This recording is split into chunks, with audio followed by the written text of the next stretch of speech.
All right. Welcome, everyone. Thanks for joining us for our Tuesday Lunch and Learn. We actually have a really special Lunch and Learn today. I'm Jillian Graber, Executive Director of Protect PT, and we have all of our team here today. I'm going to try to, everyone can say hello. Make sure you guys are unmuted. And just, yeah, can you guys say hello? Hi, everyone. Oh, that's great. Okay. I don't know if we can hear. Hey everyone, how's it going? Yeah. Hi. All right. Okay. Um, all right. Maybe we could start by introducing ourselves, and maybe give everybody a little bit of information or maybe a fun fact about you. I already said who I am, and I guess I don't know if I have a fun fact about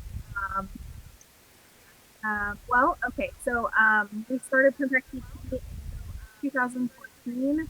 Um, actually in December 2014. It started by um, us actually getting a group of neighbors together, and with the first well pad that we had proposed, the Draculic well pad in the we literally were walking around the neighborhood, and I ran after a school bus to drop flyers at some of my neighbors' door to tell them about what was going on. So that's a fun fact, I guess, about myself. I know we didn't rehearse this or anything, so I don't know. Mary, do you want to go next? Sure, I'm Mary Obringer. I was the outreach assistant here for 2 years. I just my title just changed to outreach manager, but basically, a lot of the same work with outreach. So if you get our newsletters or emails or things like that, a lot of times I'm working on putting those together along with other teammates who work on that. Um, Fun fact about me, this picture behind me, I actually painted that. I think I found like some YouTube tutorial online or something and painted it for fun. So yeah. Nice. Chad, do you want to go next? Sure thing. My name's Chad Clare. I'm the environmental scientist here. So I do all of the monitoring work that we do air, noise, radon, water. Um, if you're interested in getting monitoring done, I'm the guy that you want to contact. And fun fact about me, well, I guess I am a huge Marvel fan, specifically with the movies and TV shows and stuff like that. So, yeah. Nice. Okay, hi, I'm Annie. I'm the community organizer at Protect PT, and I mostly front the Reimagined Turtle Creek Watershed and Airshed Communities initiative. My fun fact oh, and I use she, her pronouns.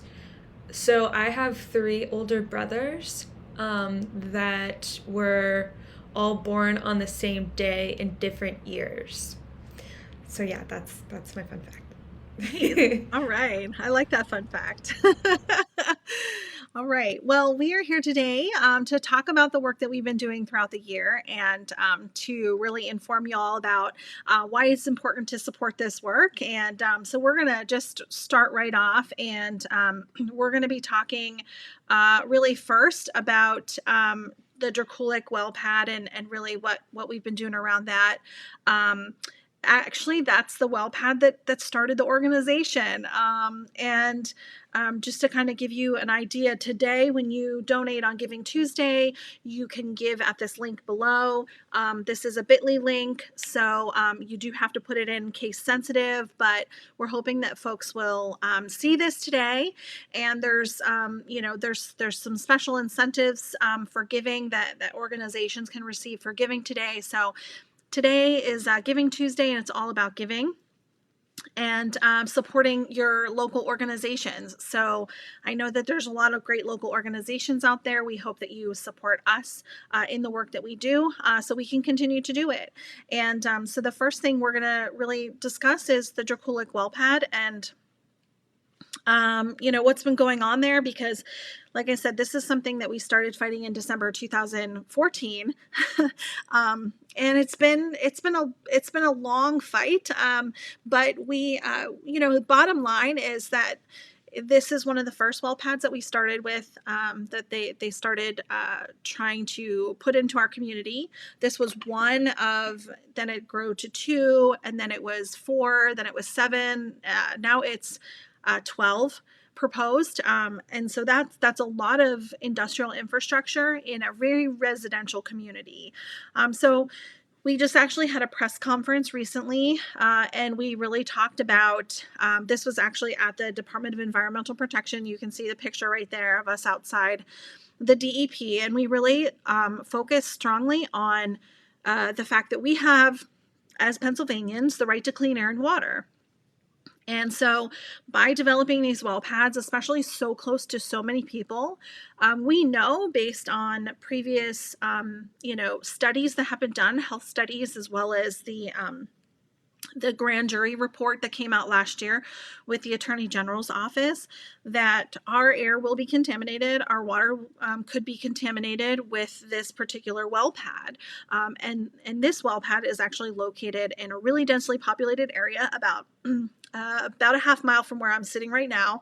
And there are about 3,000 people within a mile of this well pad. So we did a press conference a few months ago, and really wanted to tell the DEP about how this pad is different than other things that they've permitted before, because it is, and actually a lot of the well pads in Penn Township are different than what have been permitted before, because of the unique residential characteristic of our community. And so while this is where we started, it certainly did not end there. So we kept working, and like I said, we had this press conference earlier. I guess was it early last month? I can't even remember. Everything goes by so quickly. But Mary, do you want to talk about maybe like the letter that you sent out, and the email that you sent out about the press conference, and about the Draculic well site, and why that was like such an important part of what we did at Protect PT? Yeah, so we sent out emails to residents before the press conference, inviting them to send their own letters to DEP. So we did a petition to DEP, like Jillian mentioned, and we delivered that at this press conference. But we also invited residents who live nearby to make their own comments, and that's really important to make sure that residents are taking advantage of any opportunity they have to put their input in with the department. For this well pad, for this development that could seriously impact them and their families. So, we sent out an email letting people know about that opportunity, and made sure they had all of the information they needed to be able to formulate their own comment. And so they can, personalize it, use whatever information they think is most relevant to their concerns, and they can put that into a letter and really personalize it to their specific situation. So that's just some of what, we do that with other types of development too, where we'll just kind of put together some key facts, some key messaging that people can kind of take and use and fit it to their needs, so that they can really use it for their situation and be able to have a personal message and still have all of that factual information to back up, what are they concerned about? Why is this so concerning? So that they don't have to do all of that research for themselves. So we put out, some of that research just to make it a little bit easier for residents to be able to do that. Yeah, that's right. And you can find those actions and anything that comes up along the way on our action page. So if you go to protectpt.org, we have an action page. And so Mary is responsible for keeping up that page, sending out those emails, and so she has a lot of work to do with all of that. And so we really, she does it so well. And so so when you get those emails, when you go to our webpage, a lot of time and a lot of effort has been put into putting that material together for you, so you can make the comment, so you can have an impact in your community. Um, so one of the ways that you can also do that is by donating, because before we had staff, we were all volunteers, and volunteers are a really essential, crucial part of an organization. But having staff to do all this is so great. So when you contribute to Protect BT, you're contributing to helping us continue the work that we can do every day. Um, so let me see. So here's just a couple more pictures. This was um, around Halloween, so we'd had some spooky pictures as well. Fossil fuels are spooky. Um, and so that's a little bit about the Dracolic well pad and everything that's going on around there. I know some of folks have been calling in. Some folks have been, emailing us about it. Please keep that up. It's important that you get the information. And actually, because of all the calls that we've been getting about the well pad, we're actually having a special meeting on December 20th. We are going to have it at the Monroeville Library, but it's going to talk to residents directly about all the questions that they have, and hopefully answer a lot of your questions. So be looking out for something in the mail about that, or you can again visit us online. We have an events page, protectpt.org/events, and you can learn more about the event there. But next we're going to move on to our monitoring program, because we actually added a really important and exciting component to our monitoring program this year. And so Chad, do you want to talk a little bit about the RAMP program? Yeah, absolutely. So, as Julia mentioned, yeah, it was exciting to be able to basically start this program more or less from scratch this year. And we call it RAMP, which stands for Radon Air Monitoring Program. So basically, we partnered with EcoSense, the company, to purchase these Eco Cubes from them, and these are little monitors that sit in your house. Typically, the best place is the basement to record radon levels. And we run these studies for anywhere from 30 to 90 days, depending on the levels we find after the initial 30 days. Um, yeah, so and radon, the reason you may wonder why are we monitoring for radon, well, it's the leading cause of lung cancer in non-smokers. It is, very dangerous gas that can, there's no way to smell it. There's no way to taste it. You need to have in-home testing done in order to actually tell if radon is a problem at your house. I will say radon, one home on your street may have high radon, and the next, your neighbor's house may not have a radon problem. It's very specific for each home, so that's we encourage people to get testing done to find out if radon is a problem. And if you are interested in getting this testing done, I believe there will be some links at the end that Mary will provide, but also you can visit our webpage. There's a radon tab that you can sign up for the free testing in home, and get yourself tested. I would like to share. We've had this started for about 3 months or so now, and we have actually had a couple in the area that had some very high, significantly high radon levels. The action level the EPA recommends is 4.0, and their numbers were 3-4 times that, and we were able to get their house tested and provide them with information on mitigation options and stuff like that, and they now have a mitigation system in their home, and they're very thankful that they were able to find out that through our program. So we encourage more to sign up and get tested and confirm that, see what the radon levels are in your home. That's right. Thanks, Chad. And you know what? So everyone that's on our mailing list right now will actually be getting a letter soon. So if you can't give today, you can actually give through our letter.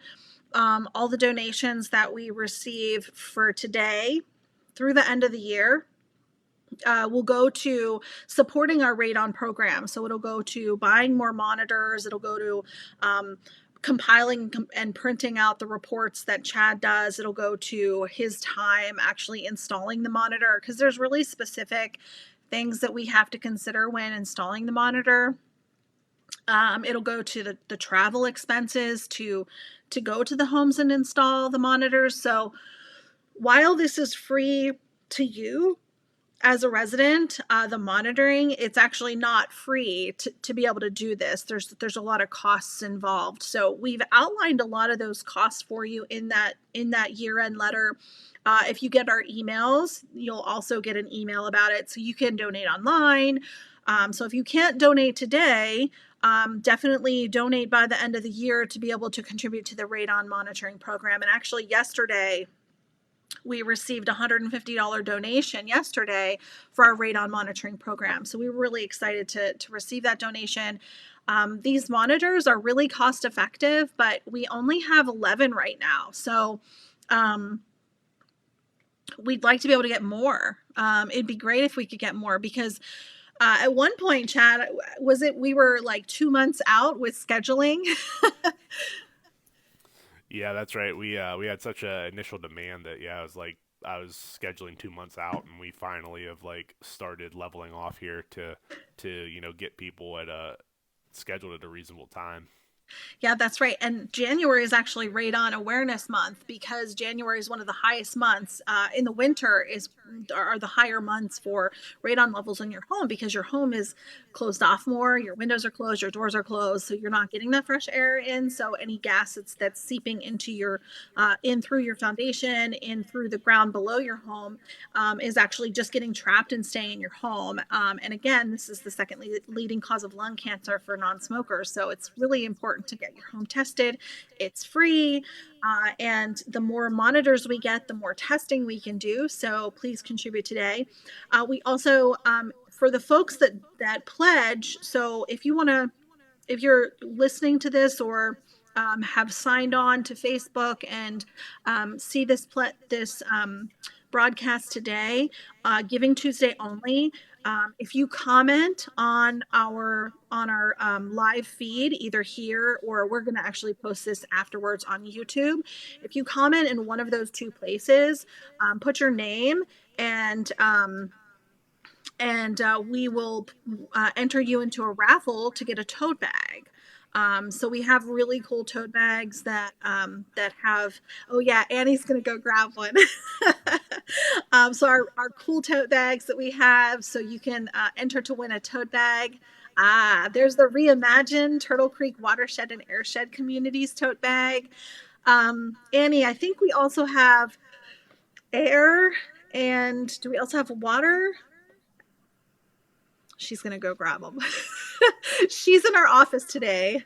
There we go. There's the water one. This is actually a depiction of Beaver Run. So this is water is our most precious resource, and then this is the Clean Air for All, talking about why clean air is so important. So and this is some of the other stuff that Chad does. So in installing the purple air monitor, Chad, do you want to kind of talk a little bit about this? Yeah, absolutely. So along the same lines of radon, we do you know, air monitoring and noise monitoring as well. Those are kind of two of the big things that built the monitoring programs here in this position. So we do ongoing. This year we've had ongoing monitoring around unconventional oil and gas development and infrastructure. In the picture there, yeah, is a purple air monitor. These run, we typically do about a 90-day study. We like to get baseline studies before any infrastructure comes in, and then do an additional study while construction or fracking or drilling is taking place. This goes for both the air and the noise.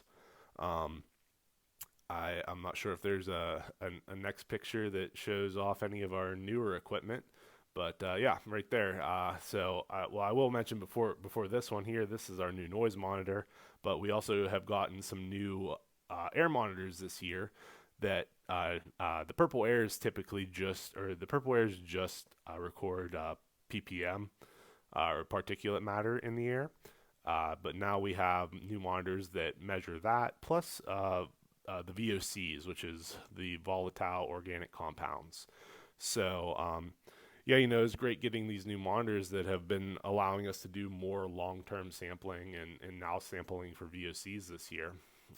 And then along with the noise, as is pictured here, this is me setting up one of our new noise monitors. Our old noise monitors were not really meant for the kind of noise studies we were doing, but these new monitors, they run for 10 to 14 days at a time, so we can do a little bit longer of a study. And they also record audio too, so we can tell the difference between a dog barking or a drill rig drilling into the earth where it shouldn't be.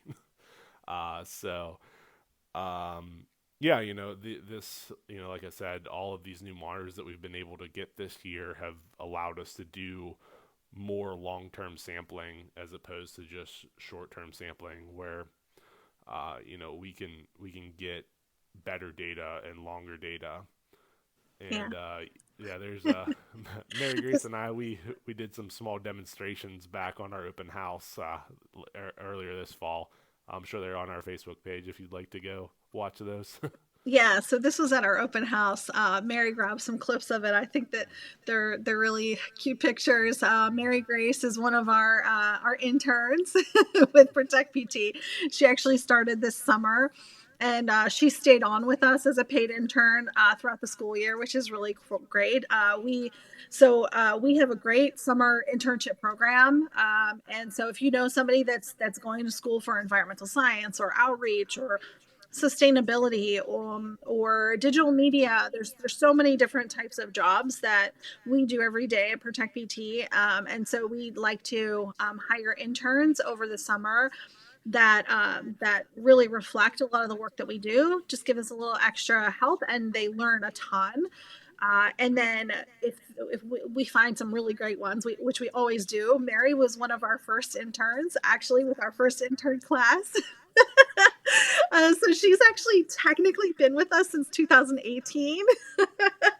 And then so Mary Grace is one of our interns now, and she actually is a paid intern. So during the school year, we'll pay them so they can earn some cash for expenses, and then still keep learning and learning what Chad does in his profession, and to see if maybe this is a profession that would be right for them.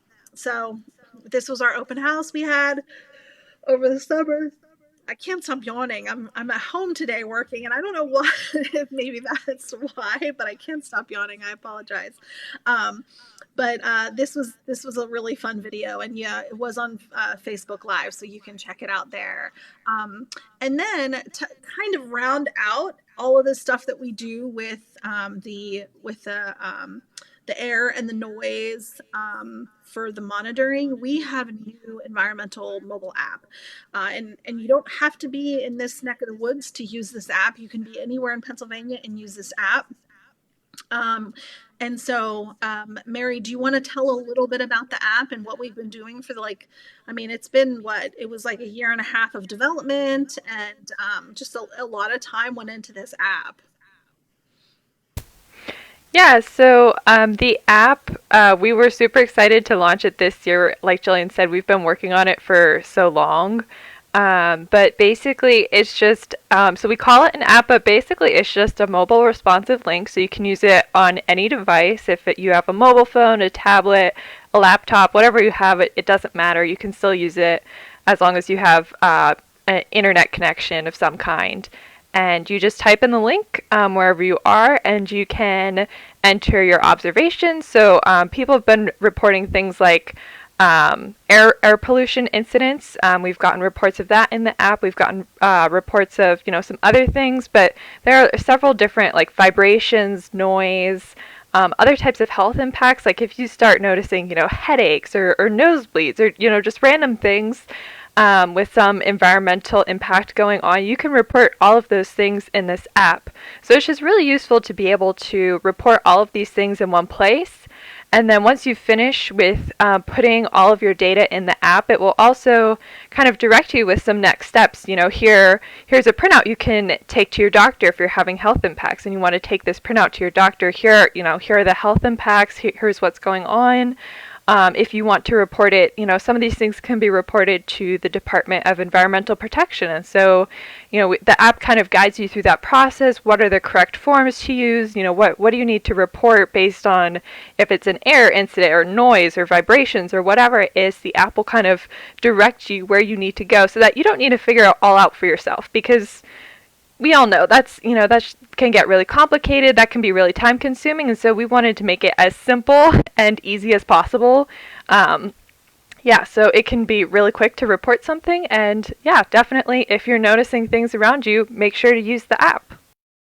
Yeah, and actually we have some handouts here that we have in our home resource guide that we just made, and they're really small. But this kind of goes along in tandem with our air monitoring program. So, let me give a for instance here. We had folks that with the new Coke Works in Monessen, there were folks that were, noticing a lot of air pollution around their home. And so they reported it on the app, and it told us like, hey, this is one area where there's a lot of air pollution. So then Chad contacted the residents and said, hey, do you want an air monitor? Do you want to see what's in the air?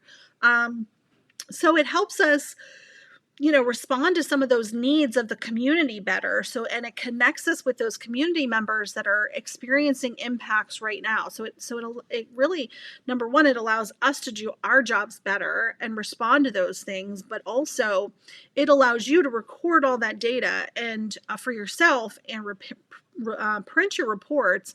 And if you're having health impacts, like Mary was saying, take it to your doctor.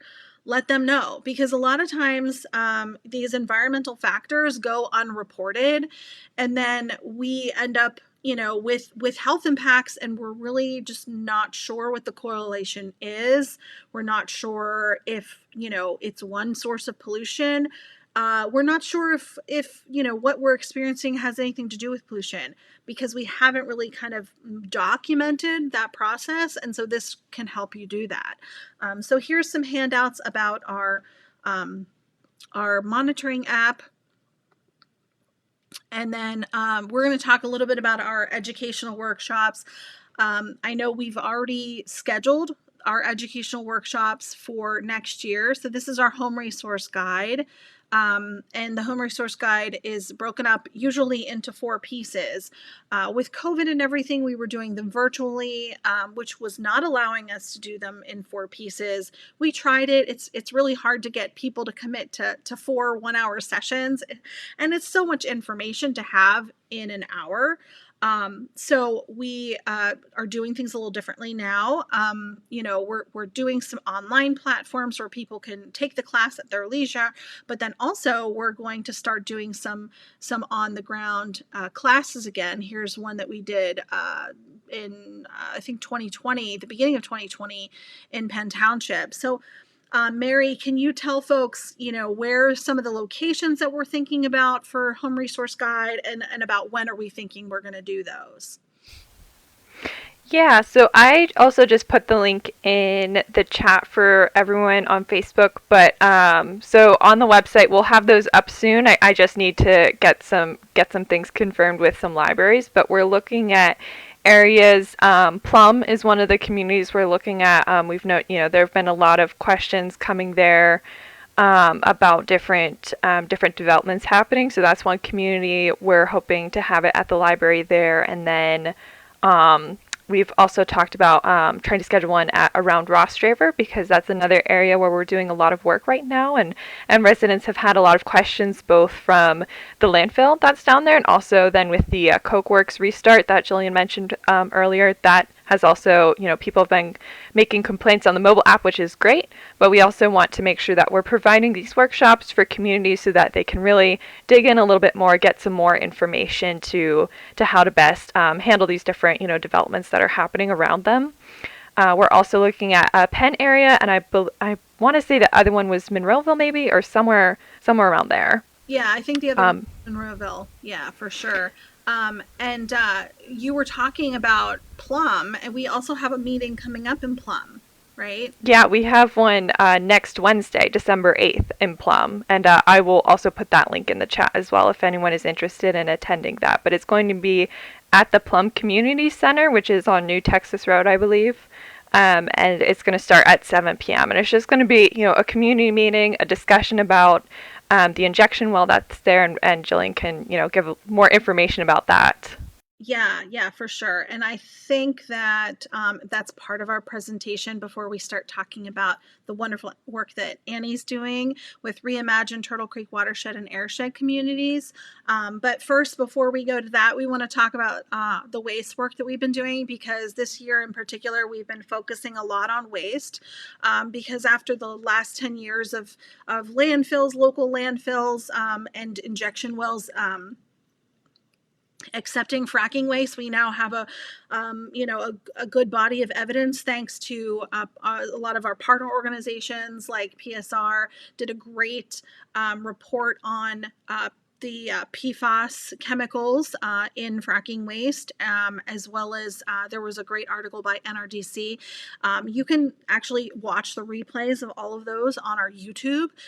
So we have lunch and learns every last Tuesday of the month, and we have special guests from other organizations on our lunch and learn. So this is actually a unique lunch and learn because we are doing it ourselves. Normally we have guests on talking about all the different types of work that we're doing. So if you're curious about anything like that we're talking about today, and you want to learn more, you can always go to our YouTube channel and learn more. There's also, I think, also videos embedded on our website that direct you to our YouTube as well. But fracking waste is one of those big issues that has really impacted communities here in Westmoreland County. So we have, this is kind of the process. First, you have the fracking waste that comes up when you're drilling. This is actually happening right now at the Gaia well pad. They were drilling, and now they're going to be fracking the well pad, and then the drill cuttings get taken to your local landfill sometimes. And so when it rains, all of that stuff goes, all that rain's coming down on those drill cuttings, and it's percolating into what's called leachate. That leachate then sits in a pond, and because it has oil and gas waste in it, it also has, in many cases, radioactivity, which is what the NRDC report was about, a hot fracking mess.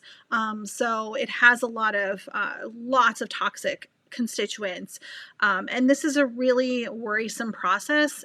So this is a lot of why we've been doing this work this year, and that's what folks around the sanitary landfill in Westmoreland County are dealing with right now, and they've been dealing with it for a long time. So we've been working with residents around the landfill.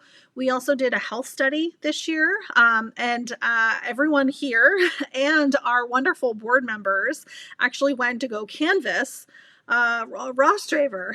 So we walked around Ross Draver, and we're doing health surveys. So if you didn't turn it in yet and you still have it sitting on your kitchen table, we're still collecting them. We're going to compile that information very soon here, probably the beginning of next year. And we're going to send that information to ATSDR, as well as the Department of Health. And so we're going to request a larger health study because, we as a local organization, we have limited funding, we have limited resources. That's why we need your help to contribute today on Giving Tuesday. But all the work that we do, there's a lot of agencies that could actually do this work and should be doing this work to find out why people in communities are getting sick. So we're just trying to do some groundwork to prove or to show that this needs to be investigated more. So that's really why we're doing the work around the landfill. Why we're doing why we canvassed the whole entire Ross Draver. It was a lot of miles. It was a hot day that day too. So here are some pictures of the landfill. You can see being covered up and some of the exposure of the garbage there. Folks around the landfill have been dealing with this a lot. And then finally, we want to talk to you a little bit about the injection well stuff. Again, another aspect of waste. We actually have our first injection well in Allegheny County. One of the first injection wells here in Pennsylvania. There's a couple, but certainly the first in our area. And we were very concerned about it because it's so close to the Allegheny River. We have been searching through DEP files. We are going to be searching through EPA files here once our friends from Frac Tracker have got some of that information as well. And so we're going to be gathering that information, going through it, and to find out why people are experiencing water pollution and if it has any connection with the injection well.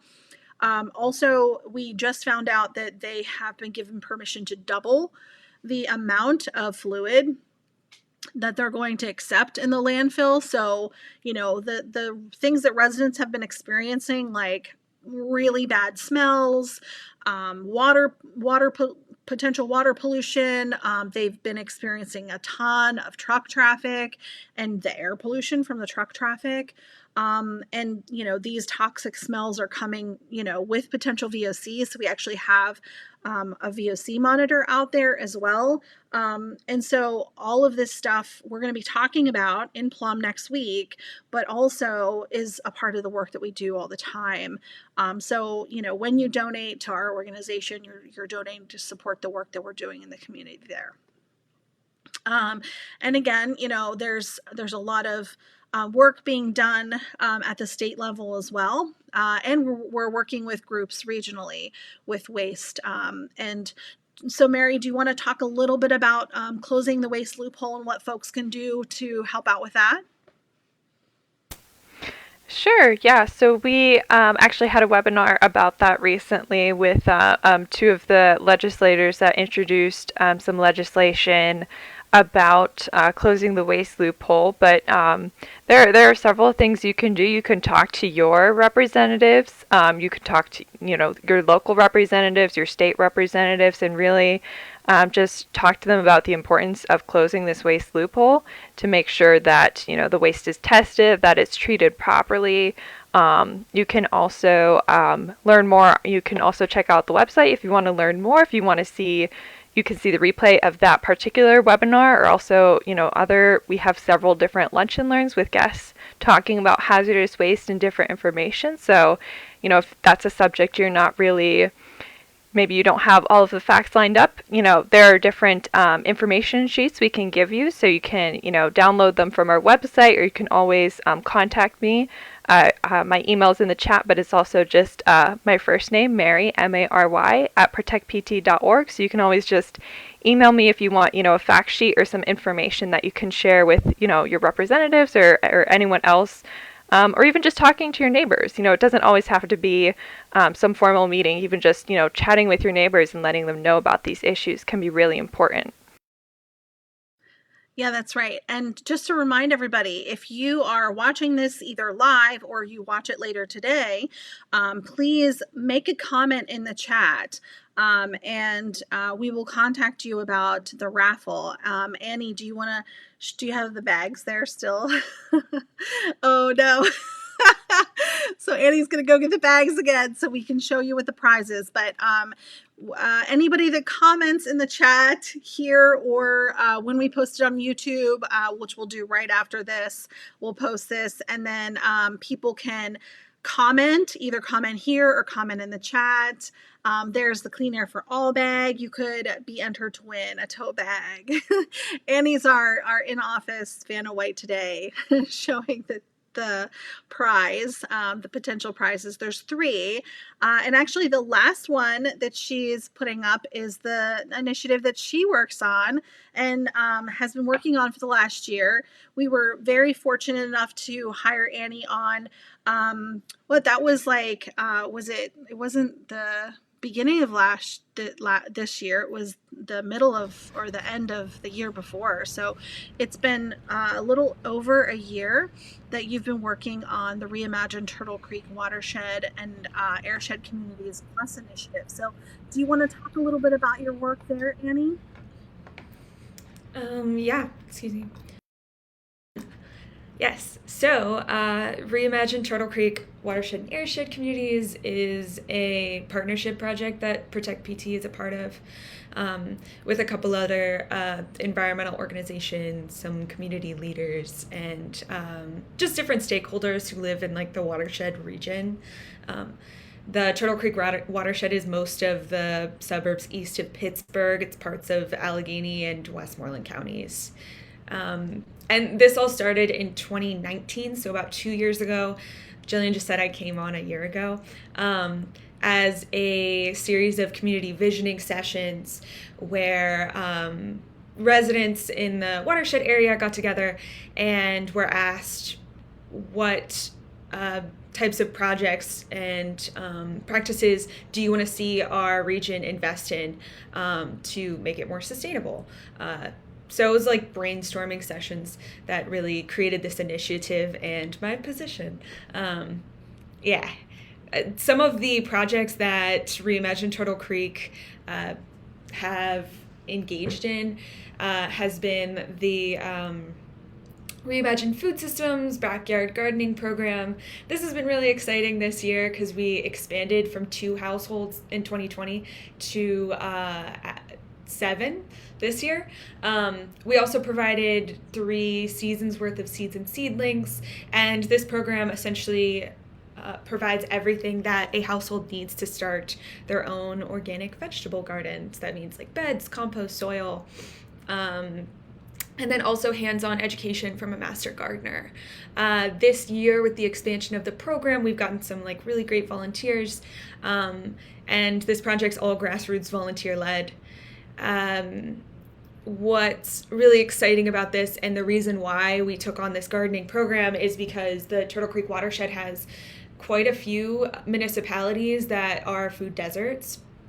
And this is our effort to expand access to healthy, fresh produce in places where it's more scarce than it should be, and increase self-sufficiency. And this program is set to expand again next year. We're going to add 6 additional households in the same area, which is East McKeesport, Wilmerding, and Wall.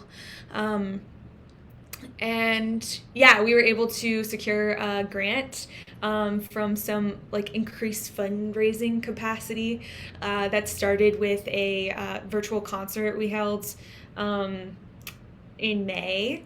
That's a photo of a folk band that played for us as volunteers, where we were able to raise some funds from individual donors, and from that it's been kind of like a leap to have some fundraising for our programs for Reimagine Turtle Creek, and the backyard gardening program's completely funded for 2022, which is amazing. And it also includes a part-time position. So not only am I like the first employee, but we're expanding the opportunities for jobs and sustainable development. So thanks to everyone that attended that gardening program.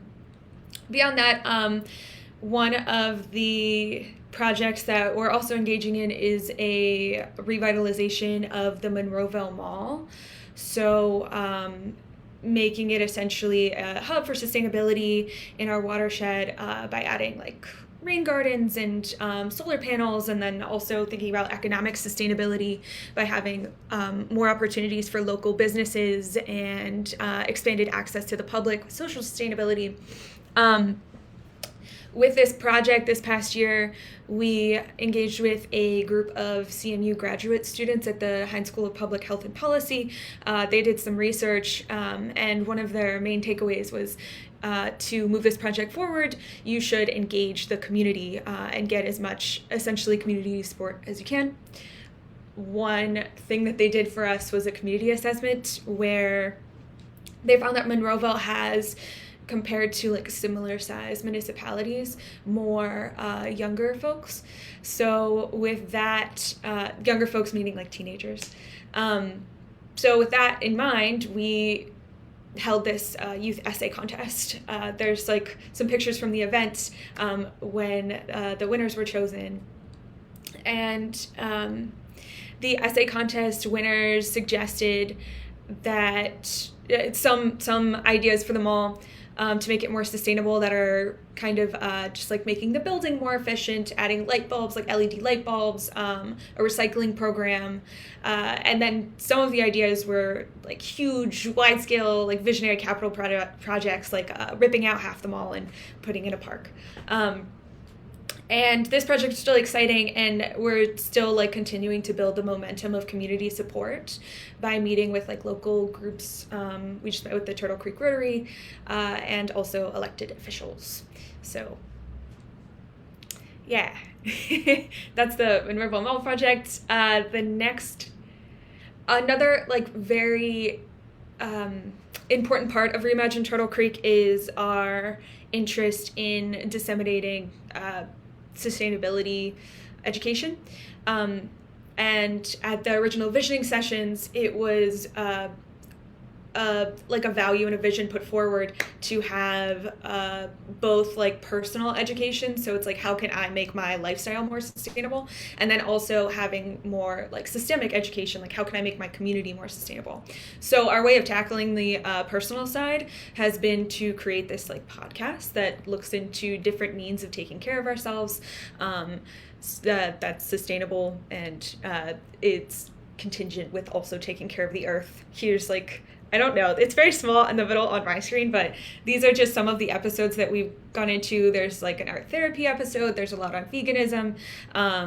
We've learned about like things like animal whispering and meditation practices, and a lot of these kind of like topics have been commodified and gatekept. So we wanted to create like a free platform where folks can learn more about this and take in others' personal stories to decide how they want to change their life or continue on their like path to sustainability. Yeah. Oh, and our podcast has like skyrocketed this year with like some help from a volunteer working on like a strategic marketing plan. Also with donations from folks like you, we've been able to start compensating our sound editor. So the quality of our podcast has been like way better this year. We put out like 30 episodes and they're all on our website. And it's an interview-based podcast. So there's been folks from all over the world that have been interviewed and sharing their own personal stories. Yeah. Then my last thing is the other sides of education. So we have programming that goes into different projects and practices of sustainability in our region. And this is a way for our participating members to learn more about how different groups have like taken on sustainability projects and implemented them and managed them. And for example, we had a program that featured the VOP Trail, which is Verona, Oakmont, Penn Hills, and Plum, all like working together to create like a nature trail. And we were learning about how that group of citizens or residents are taking on that project and partnerships between different municipalities so we can implement it into our own work. And then we've also had some personal things like composting 101 and what plants you can eat outside. And that's actually a hike that we had in June where we learned about different plants that are edible in Boyce Park. So it's been really exciting, the growth that I've been able to see in Reimagined Turtle Creek in just the year that I've been a part of it. And yeah, if you have a hankering for donating to Reimagine, you can donate through Protect PT's donation portal, because Protect PT is one of our like fiscal sponsor. So a lot of the work that Protect PT does funnels into Reimagined Turtle Creek. and or you could donate directly on our website at reimaginedtcwac.org. That's also where you can listen to podcasts. Yeah. And Annie, you have another hike coming up. Do you want to talk about that? Yeah. So for the end of the year, we're gonna have a holiday hike at Churchill Valley Greenway, which just like became public space and purchased by the Allegheny Land Trust. So we're going to be learning about the Greenway and how this watershed group like made it public space. It used to be a golf course, and we're also going to be like hiking together and enjoying our natural resources. So that's December 17th at 3:30, and it's before the Protect PT member holiday party. That's So right. That's right. Yeah. And so, yeah, if you enjoy the hike and you enjoy the, talking with folks, like-minded folks, and if you're a member of Protect BT, especially, you can come down to our holiday party. We're actually going to have our holiday party. We didn't have one last year in person, which was kind of a bummer, but this year we're going to have one in person at Devout Brewing here in Penn Township, a local, family led brewing company, and we're going to do some local chili. Annie, what's the company that does the chili again? it's called Revival. Revival. Yeah. Yeah, so we're going to have their chili, and we're going to have some fun raffles, so to raise a little bit more money. And of course, you get to talk to other Protect BT members. If you're not a member, you can become a member, right there. Just bring your donation to the party and have a party with us, because we work really hard all year round, and we have to have some time to relax and really have that camaraderie. We saw a little bit of that at the open house this summer, and we were a part of the Penn Township Parade for the first time this summer, so that was really exciting. And we're hoping to do that again next year and have the parade next year and maybe an open house another weekend next year. So there's like just a couple really big events that we have usually every year. And those are some of them. And then, of course, we're here today because it's Giving Tuesday. So on the bottom of your screen, you can see the link to give. You can also go to our website. There's a link on our website. And lots of forms on our website. You can become a member from a website. You can also find out more information about all the projects that you learned about today from our website. This is all our contact information. Like Mary was saying earlier, our contact informations, we try to keep it simple. So anytime you want to contact anybody, you can always call us. Someone's in our office 9 to 3 at least, Monday through Friday. Sometimes we're there a little later as well. And so, you can always contact somebody in our office by calling us. Our phone number is on our website as well. Or you can just email us. It's always our first name at protectpt.org. And one more thing I want to mention, when you come to events this month, so whether it is our Plum event next week, the Plum community event, or whether it's the Draculic event at the Monroeville Library, where we're going to be talking and learning more about the Draculic well pad, or whether it's our holiday party or the hike, every time you see us this month, we want you to consider bringing some food for the food bank. Is it today or tomorrow? We're going to have a bin, which we could still start collecting today. So if you want to really give big on Tuesday, you could donate to Protect PT. You could even bring a donation to the office if you want. We've got some great t-shirts and posters and stuff there for you to buy if you want to buy some stuff. And Annie's there today, so you get to meet Annie in person. And then we're also collecting food for the food bank. So the Westmoreland County Food Bank, from now until January 3rd, actually, we're going to be collecting for the holiday season.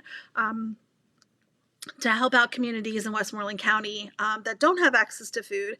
and don't have access to the wonderful gardens like they do in the Turtle Creek watershed, that Annie's and others, the food systems program is working to try to help, fight some of the well, this would be the sustainable goals for the UN sustainable goals. This is one to fight hunger. So we try to work within the sustainable goals, and whether that is access to clean water, whether that is clean air, good health.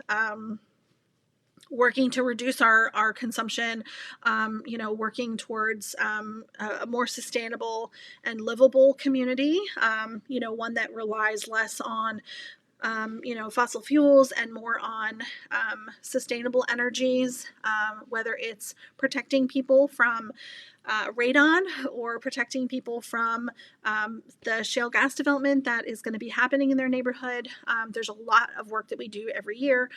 So if you give today, all of that work will be able to continue. And we also want you to join us on our lunch and learns more consistently.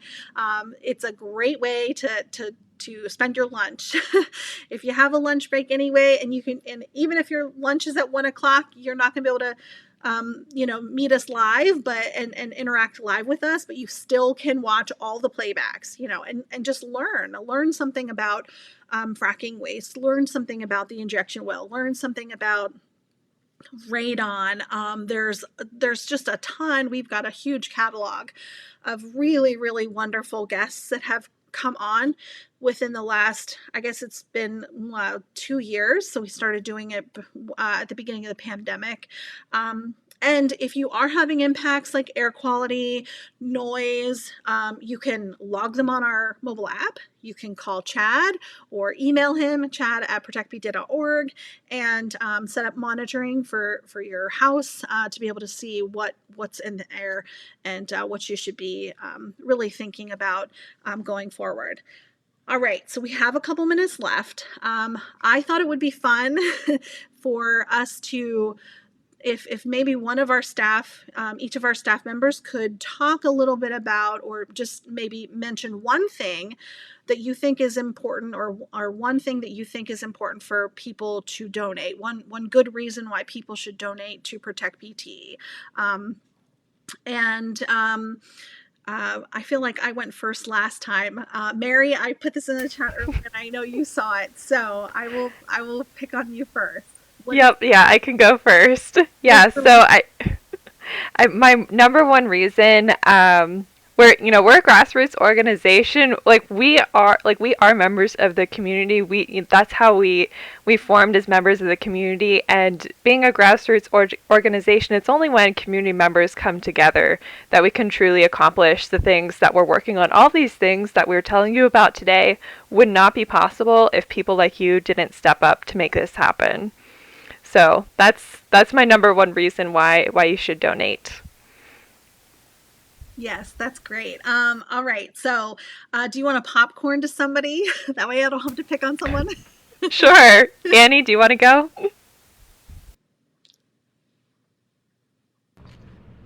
Yeah, I think a great reason to donate is that donations to Protect PT. Something I really value in the work that we do is that it donations go pretty much directly towards our programs. So if you believe in our programs, there's not a lot of hidden costs or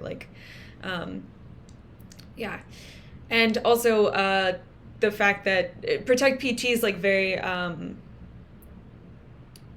don't want to say vigilant. Sorry, I'm at loss for words right now. Very receptive of community feedback. Reimagined is obviously the program I work on, but that's a good example of that. We try to take in as much as possible what others' feedback is on our work and how to engage with different partners and leaders and individual community members. So yeah, that's why you should donate. I'm gonna popcorn to Chad. Yeah, thanks. To build on what Mary and Annie said, the work we do directly impacts the community and the community members, and you know, any donations we get you know, like to build our radon program or do air monitoring or noise monitoring.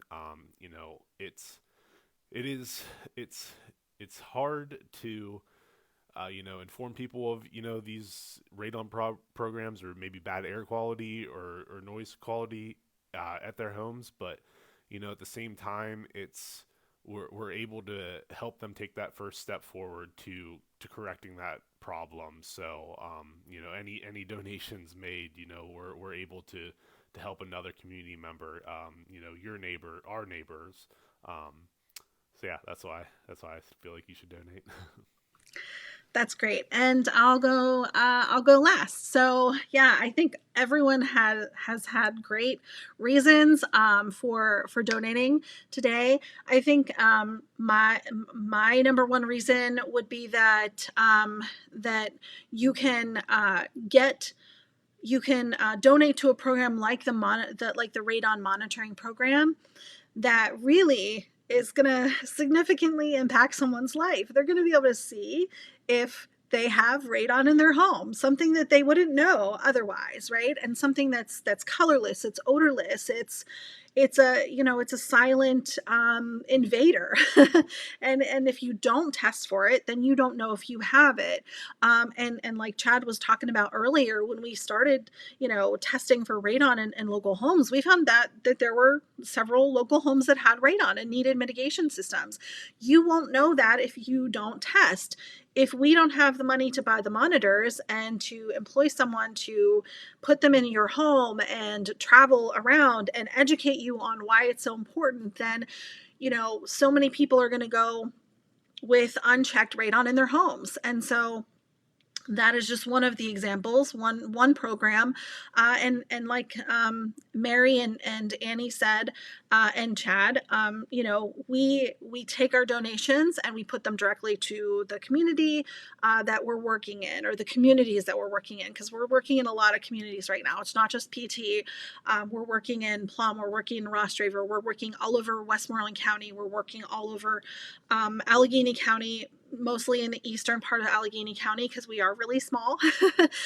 And when you give, it really shows the backing of the community, the backing of your neighbors to the work that we do, and it increases the value of the work that we do.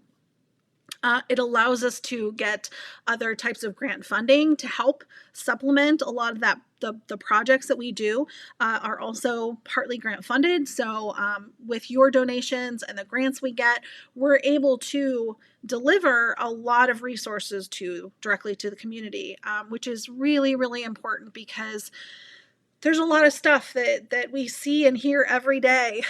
We get phone calls all the time with folks that have problems, and we want to be able to address those problems directly. We want to be able to help out those folks. So if you donate, then we're able to continue doing that. We're able to continue the wonderful work that we all do every day, and and the education, because that's a big part of what we do too. So I want to thank everybody for joining us today on our Lunch and Learn, an hour with our staff, and hopefully you guys see this today for Giving Tuesday.